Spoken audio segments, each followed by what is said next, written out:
Para masaya lang, para masaya. Ayun o, Emilio. Parehas tayo ng pupuntahan. Huwag kayo mag-alala. Huwag kayo maliligaw.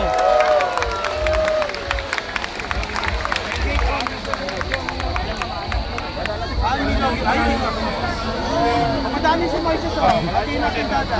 Dito yung dumaan siguro. Oh. Malabasin na si Boyang!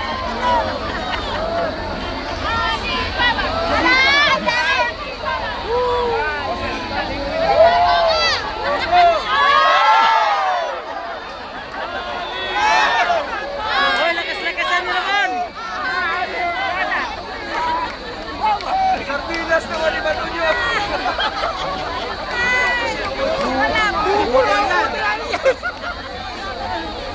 Umuulan pala dito ng pagkain.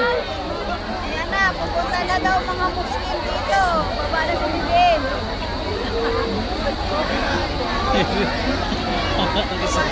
Baba talaga sa BBM. Si BBM talaga daw yung papabayan eh. Dito na! Dito!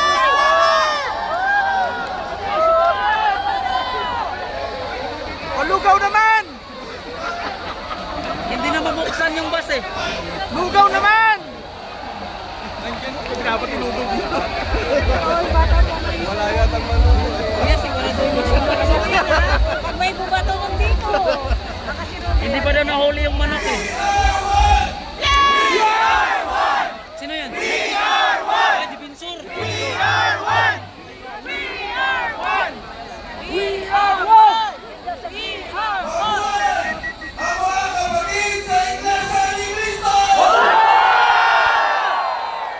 Gawa nating paraan.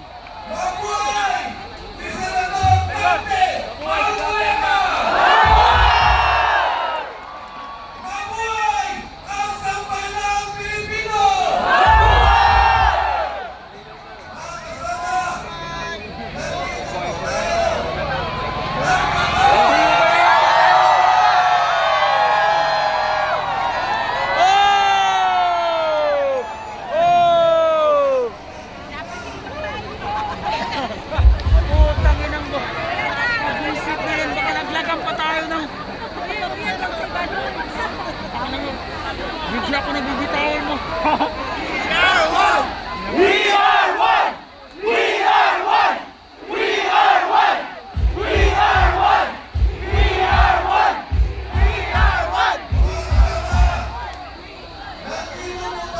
Nahinto si Defensor pagdating ng chopper. Grabe, dalawa pa rin yung magkasunod kayo.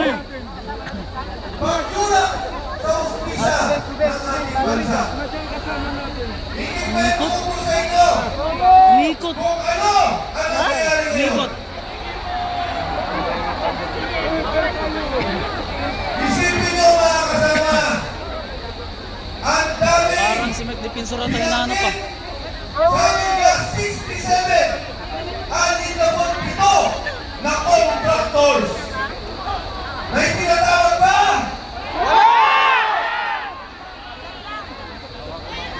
Alam niyo ho, Lumiwanag dito banda. doon sa Naging presko. Pagkukusandan, Biglang na presko. doon sa Kawalya, pinakamalaking skandalo ng nakawan sa ating bayan.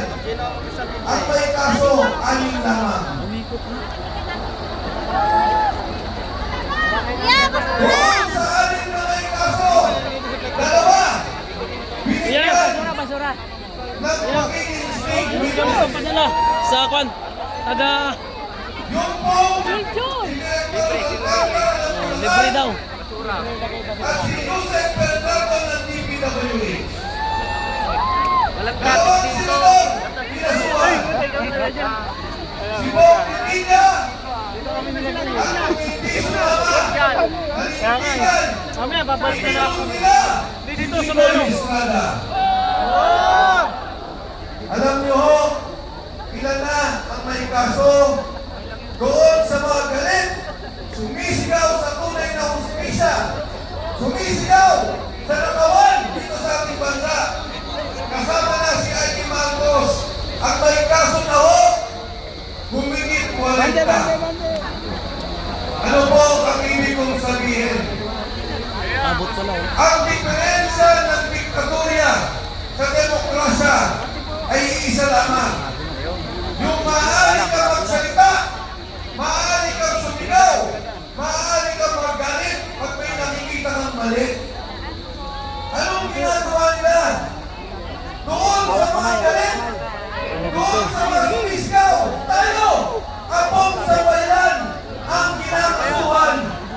kinukulong. Nakikiraan po. Yung mga Sarado po kasi. Sarado. mali-mali ang pera. Bilyon-bilyon, trilyon-trilyon. Hindi na daw pwede kasi. May proteksyon. Ang Hindi pinoproteksyon na daw. Dito na lang daw talaga walang tayo eh. Kasi tao nakalaya. Pati ang pera, malaya ilabas na sa ating bansang Pilipinas. hindi na sa talaga kasi hindi na daw. Sa South East ang hinihingi ko yung Ito ang nangyari. Ay kapilaman. ito pa lang wala namang Ako ang aking abogado. ito naman tumutuloy na siya. Ang sabi, ngayong linggo, lalabas na ang warrant of arrest ninyo ni Senador Dante Marcoleta. Bayad dyan! Ang kaso ho namin, ang sabi nila, plunder, pagnakaw sa kaban ng bayan. Buti na lang may screen. Alam niyo, ang nangyari po dyan, noong eleksyon, Hey, Ustad! tumulong kami kay Dante Marcoleta para maging senador ng ating republika. Nangyari ang pagtulong noong Enero. Kaya po tinawag yan na donation. Pera po namin privado, kahit pa kami magkakaibigan, tumulong kay Dante Marcoleta. Paano naging plunder yun? Nasaan ang perang ninakaw? Anong pabor ang hiningi? Isipin nyo, dahil sa pagkulong sa isang tao'y paninindigan na kasama ko sa Kongreso, kasama ko nakipaglaban sa maraming bagay, ang pagbaba ng presyo ng kuryente, pagbaba ng presyo ng tubig, kasama ko si Dante Marcoleta. Kaya ako tumulong para maging siya senador ng ating Republika ng Pilipinas. Dante Marcoleta para magsilbi sa ating bayan. At hindi naman po ako nagkamali. Nakita niyo naman ang ginagawa niya ngayon sa Senado. Nakita niyo, pilit niya nilalabas ang katotohanan. Nakita niyo, pilit niya at gusto niya may kulong ang mga nagnakaw sa ating bayan. Isipin niyo mga kasama, Pero ang mag-isa ka dito. ang mga senador, pagtingnan niyo sa Congress ang statement of contribution at tumulong sa kanila. Wala sa kaligtingan ang pera ni Kaya si Atty. Masiba.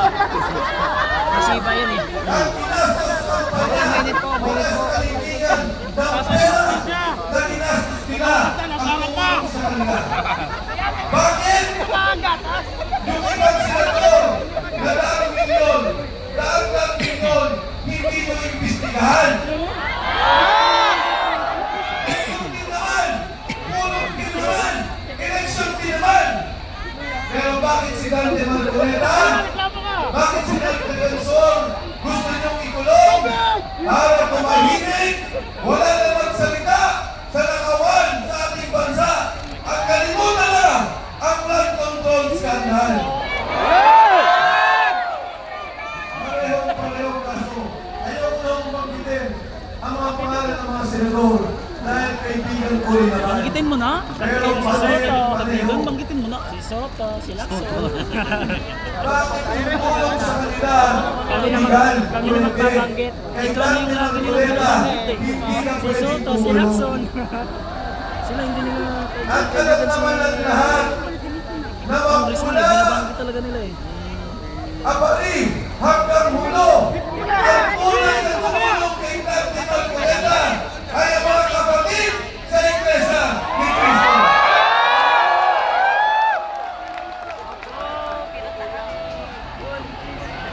We are one! We are one! We are one! We are one! We are one! Ang nakakatawa, sinabi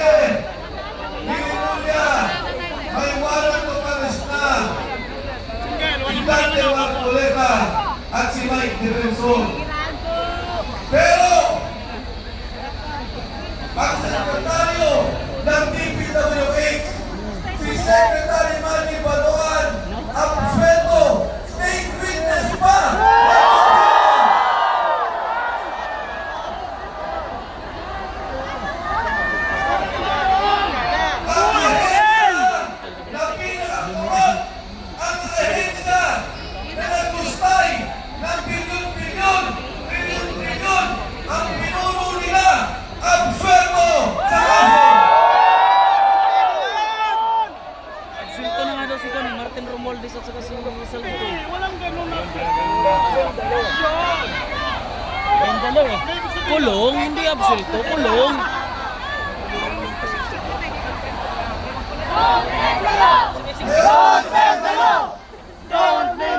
Simula noong pa 3 buwan nakaraan, ang sabi, kakasuhan si Martin Romualdez.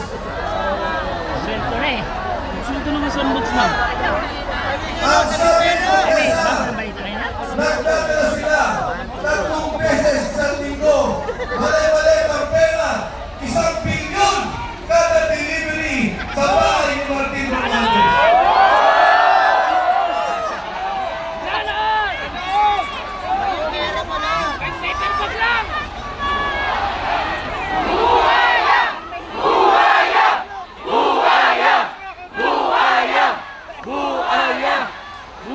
Ang sabi mo ng 18 Marines, nagdadala sila bilyon-bilyon, 3 beses sa linggo. Umabot halos 8 bilyong piso ang nagdala kay Martin Romualdez.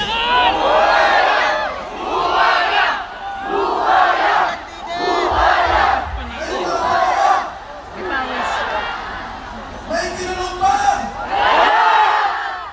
Si Dante Marcoleta, nagsasalita, nag-iimbestiga, ikukulong nila. Si Martin Romualdez, laya, pati pera niya, gumagalaw na, palabas ng ating bansa.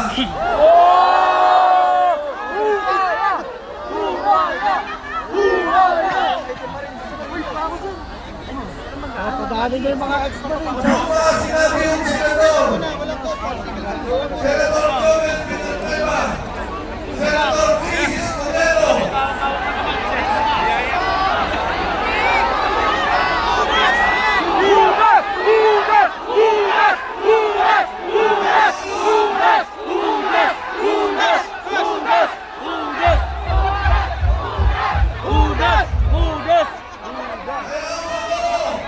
nagbibigay kulay sa dalawa nating senador.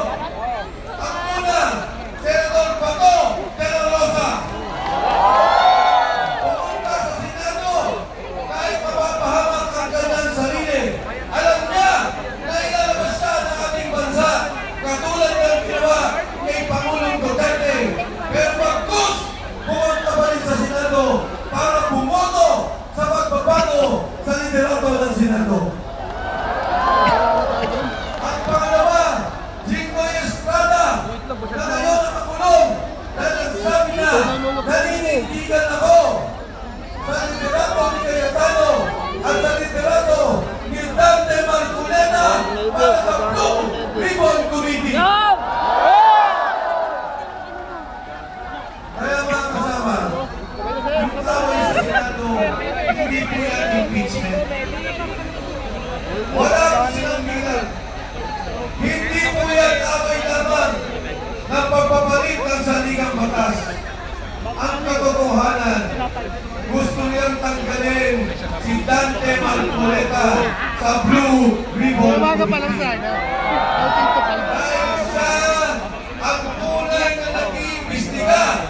Pinatawag si Contesta, pinapatawag ang 18 Marines, pinapatawag ang lahat ng sangkot na nakawan sa gobyerno. Pero ayaw po nilang madinig. Ayaw po nilang malaban ng taong bayan dahil baka lumabas ang kulay na utak at pinuno ng nakawan dito sa ating bansa.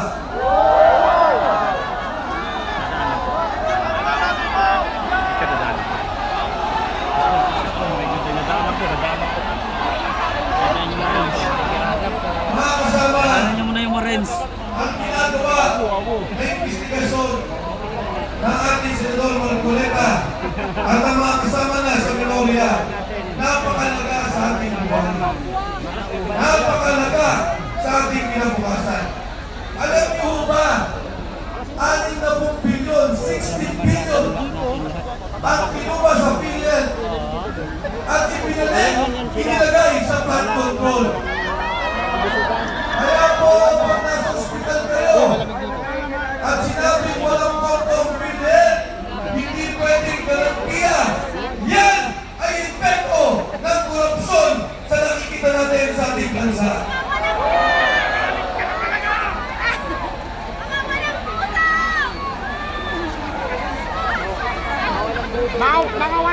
balunan. Anim na malalaking proyekto. Walang atay.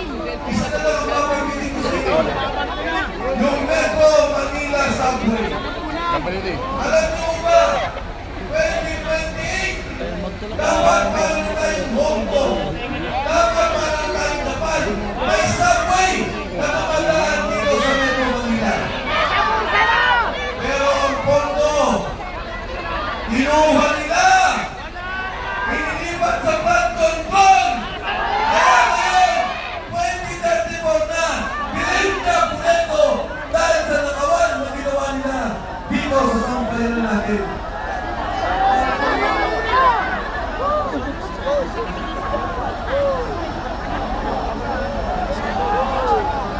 Kaya po, ang pagkakaisa natin dito ay hindi para sa isang tao. Ang pagkakaisa natin dito ay para sa kinabukasan ng ating bansa. Kinabukasan ng ating mga anak. Kinabukasan ng kabataan. At hindi po tayo dapat tumigil. Tumigil ba tayo? Lalaban ba tayo?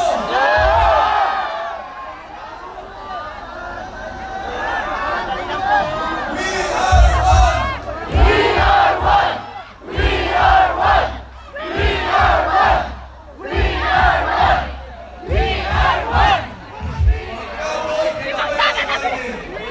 Nawala nang nangyari. Sabi nga nung isang senador, bukol na. Kapayang bahay. At pinayagan po natin yan. Yung mga nasa Kongreso, yung nasa Senado, yung mga nasa kabinete, na kumuha ng mali-malitang pera. Ang isip nila, pwede naman pala. Makakatakas ka pala. Makakaiwas ka pala. Kaya sabi nila, para tumigil na to, ikulong natin si Dante Marcolez.